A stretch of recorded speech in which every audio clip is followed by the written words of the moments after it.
अस्सलाम वालेकुम रहमतुल्लाहि व बरकातुहू।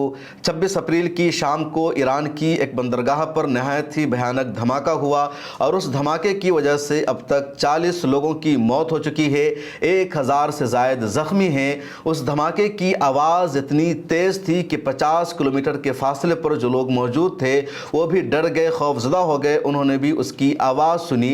पूरे ईरान में कोहराम बरपा हो गया, सन्नाटा छा गया। लेकिन अभी तक उस धमाके की वजह पता नहीं चल सकी है कि धमाका क्यों हुआ, इसके पीछे किसका हाथ है। महज एक इत्तेफाकी हादसा है कि वहाँ पर बारूद रखा हुआ था, वहाँ पर ऑयल रिफाइनरी का निज़ाम चल रहा था और किसी ने आग लगा दिया, ये धमाका हुआ। इस धमाका के पीछे इसराइल का हाथ है, अमेरिका का हाथ है, किसी एजेंसी का हाथ है। ये सवाल गहरा होता जा रहा है। ईरान के सुप्रीम लीडर अल्लामा आयतुल्लाह खामनई ने भी इस पूरे मामले की जाँच का आदेश दे दिया है। उन्होंने कहा कि अदलिया को, आला जुडिशरी को और अफसरान को हुक्म दिया गया है कि उस पूरे मामले की तफ्तीश करे, इन्वेस्टिगेशन करे कि धमाका कैसे हुआ, इसके पीछे किसका हाथ है। जब ये धमाका हुआ तो शुरू में ईरान के सरकारी मीडिया के ज़रिए ये खबर सामने आती है कि वहाँ पर कुछ बारूद रखा हुआ था एक कंटेनर में, यानी उस बंदरगाह पर कुछ कंटेनर रखे हुए थे और उस कंटेनर में बारूद रखा हुआ था जिसमें धमाका हुआ। और धमाका की वजह यह थी कि जो वहाँ पर अमला था, उस कंटेनर को ले जाने वाला, उसने एहतियात से काम नहीं लिया। बदएहतियाती की वजह से, केयरफुल न होने की वजह से धमाका हुआ। इस धमाका के पीछे उमूमन किसी का हाथ नहीं लग रहा है। ये शुरू में खबर सामने आती है, लेकिन बाद में जो ईरान की नेशनल ऑयल रिफाइनरी कंपनी है उसका ये कहना है कि इस धमाके की वजह ऑयल नहीं है या वहाँ पर कोई ऑयल रिफाइनरी का कंटेनर मौजूद नहीं था, ईंधन का कोई कंटेनर मौजूद नहीं था। जब तक आग नहीं बुझ जाती है उस वक्त तक इस धमाके की वजह का पता चलना बहुत मुश्किल लग रहा है। ये जो ईरान की बंदरगाह है, जो पोर्ट है जहाँ धमाका हुआ, इसको शहीद रजाई पोर्ट कहा जाता है और ये ईरान की अहम शहर अब्बास बंदर में मौजूद है जो हुर्मुज़गान सूबे में पड़ता है और ईरान की राजधानी तेहरान से 1000 किलोमीटर के फासला पर है। ये जो बंदरगाह है बहुत अहम है। ईरान में जो सामान आता है या ईरान से जो सामान जाता है तो 85% सामान के नक़्ल आमदो रफ्त के लिए इसी बंदरगाह का, इसी पोर्ट का इस्तेमाल किया जाता है। शुरू में यही कहा गया कि ईरान का जो न्यूक्लियर का प्रोग्राम है उसके लिए बारूद जा रहा था, उसके लिए कुछ मवाद जा रहा था जिसमें धमाका हो गया और इतनी बड़ी तबाही हुई। बाद में ईरान की वज़ारत दफ़ा ने कहा कि इस बंदरगाह से ईरान की मिलिट्री के लिए, ईरान की आर्मी के लिए या असलहा और बारूद का कोई भी सामान इस बंदरगाह से ईरान में ना तो आता है ना तो जाता है, इसलिए न्यूक्लियर प्रोग्राम के बारूद से इसको जोड़ा नहीं जा सकता है।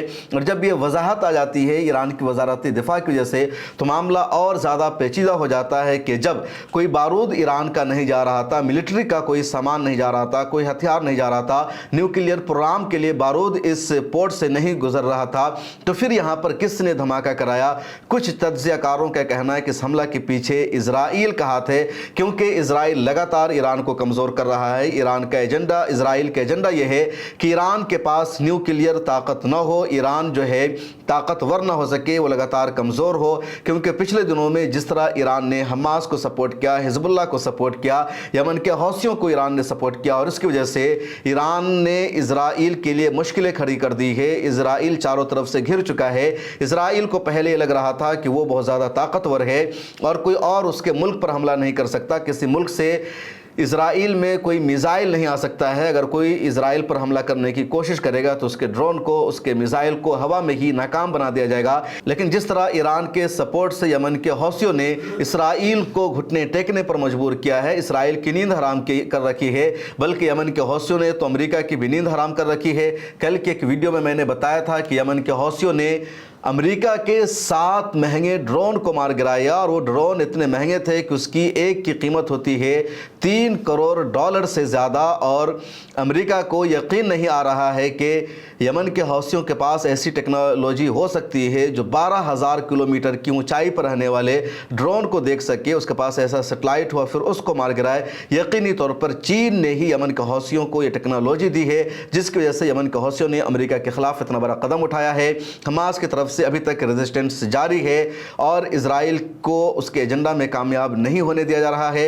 हिजबुल्लाह ने भी इजराइल को लगातार परेशान किया, तो इस वजह से इजराइल ये चाहता है कि ईरान खित्ता में कमज़ोर हो जाए, उसका जो न्यूक्लियर प्रोग्राम है वो बंद हो जाए। अमेरिका से भी इजराइल की यही मांग है कि इन दोनों अमेरिका और ईरान के दरमियान जो डील हो रही है, जो मुज़ाकरात का दौर जारी है, तो उसमें ईरान की न्यूक्लियर प्रोग्राम को मुकम्मल तौर पर बंद किया जाए। तो ऐसे में कुछ तज्ज़ियाकारों का, कुछ एक्सपर्ट का कहना है कि न्यूक्लियर प्रोग्राम के लिए जो बारूद जा रहा था उसका इजराइल की एजेंसी ने पता लगा लिया होगा और उसमें धमाका कराएगा, तभी तो इतना ज़ोरदार धमाका हुआ जिसकी आवाज़ 50 किलोमीटर तक सुनी जाती है। 1000 से ज़्यादा ज़ख्मी हो चुके हैं, 40 की मौत हो चुकी है और मरने वालों की तादाद लगातार बढ़ती जा रही है। मुमकिन है ताज़ा रिपोर्ट आए कि 60 से 70 अफराद की हलाकत हो चुकी हो और ये जो ज़ख्मी हैं बहुत ज़्यादा है, 1000 का फिगर्स कम नहीं होता है। इजराइल ने इस हमला की जिम्मेदारी नहीं ली है, किसी एजेंसी ने जिम्मेदारी नहीं ली है, न किसी मीडिया रिपोर्ट में खुले आम और वाज़ेह तौर पर दावा किया गया है कि इजराइल का ही हाथ है। लेकिन ज़्यादातर सिविलियन पर जब कोई अटैक होता है, सिविलियन का नुकसान होता है, तो कोई भी मुल्क और कोई भी एजेंसी उसकी जिम्मेदारी नहीं लेती है, क्योंकि सिविलियन की हलाकत होती है लेकिन उसके पीछे इसका हाथ होता है। जिस तरह पिछले साल ईरान में हेलीकॉप्टर हादसा हुआ 19 मई 2024 को, और उस हेलीकॉप्टर हादसे में ईरान के उस वक्त के सदर इब्राहिम रईसी की शहादत हो जाती है, ईरान के वज़ीर ख़ारजा की शहादत हो जाती है, तबरेज़ के गवर्नर की शहादत हो जाती है, कई अहम जिम्मेदारों की एक साथ शहादत हो जाती है। और ईरान की तारीख़ का पहला मौका था जो एक साथ इतने अहम देश के जिम्मेदारों की शहादत हो जाती है। और उस हादसे पर दुनिया के बड़े बड़े लोगों ने सवाल उठाया और कहा ये इत्तेफाक़ी हादसा नहीं था, बल्कि इसके पीछे किसी की साजिश हो सकती है। फ़िज़ा में बादल को वहाँ पर लाया गया था, इसी टेक्नोलॉजी का इस्तेमाल किया गया था कि जो हेलीकॉप्टर है वो बादलों में गुम हो जाए, पहाड़ का उसको अंदाज़ा ना लग सके, फिर वो हेलीकॉप्टर पहाड़ से टकरा जाता है और हादसा हो जाता है। कुछ लोगों ने यह भी कहा कि हेलीकॉप्टर में ही बम धमाका हुआ और तब वो हादसा हुआ, क्योंकि जो दूसरा हेलीकॉप्टर उसके साथ था उसको कुछ भी नुकसान नहीं पहुंचा था, वो अपनी मंजिल पर पहुंच जाता है। लेकिन ईरान ने कहा कि नहीं, ये जो हादसा था इत्तेफाकी हादसा था, इसके पीछे किसी की साजिश नहीं थी। तो ईरान के सुप्रीम लीडर ने अपनी फाइनल रिपोर्ट में यही कहा और फिर इस चैप्टर को क्लोज कर दिया।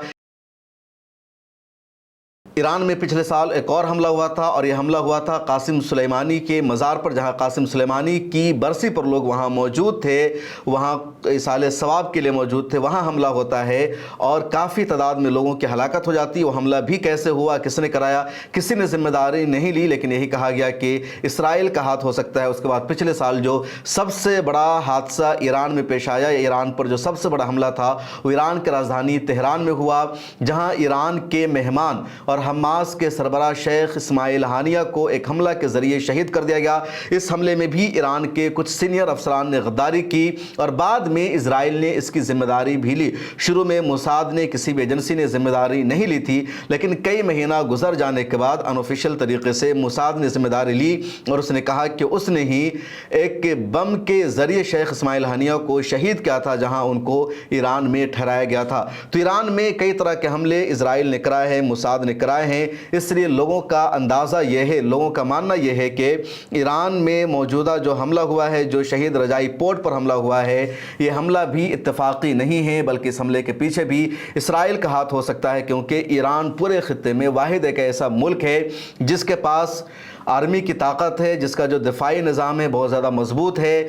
जिस पर इजराइल ने हमला किया तो इसने भी इजराइल को उसके घर में घुस कर मारा, इजराइल को उसकी औकात बताई और कहा कि हम तुम्हें देख सकते हैं, तुम हल्के में मत लो। और पूरे खित्ते में किसी भी मुस्लिम देश का जो दिफाई निज़ाम मजबूत नहीं है, उनके पास डिफेंस पावर नहीं है, उनकी आर्मी इस काबिल नहीं है। ज़्यादातर मुल्कों में अमेरिका की आर्मी मौजूद है या उनके जो फाइटर प्लेन हैं वो अमेरिका के हैं। ईरान ही वाहिद ऐसा मुल्क है जिसके पास अपना दिफाई सिस्टम मौजूद है, जो ऐसा प्लेन बनाता है, जो रूस को भी बेचता है। और ईरान के इस हवाले से, यानी सिक्योरिटी के नुक्ते नज़र से रूस से अच्छे ताल्लुकात है, चीन से अच्छे ताल्लुकात है, और रूस और चीन भी ज़रूरत पड़ने पर ईरान को हर तरह की मदद देता है।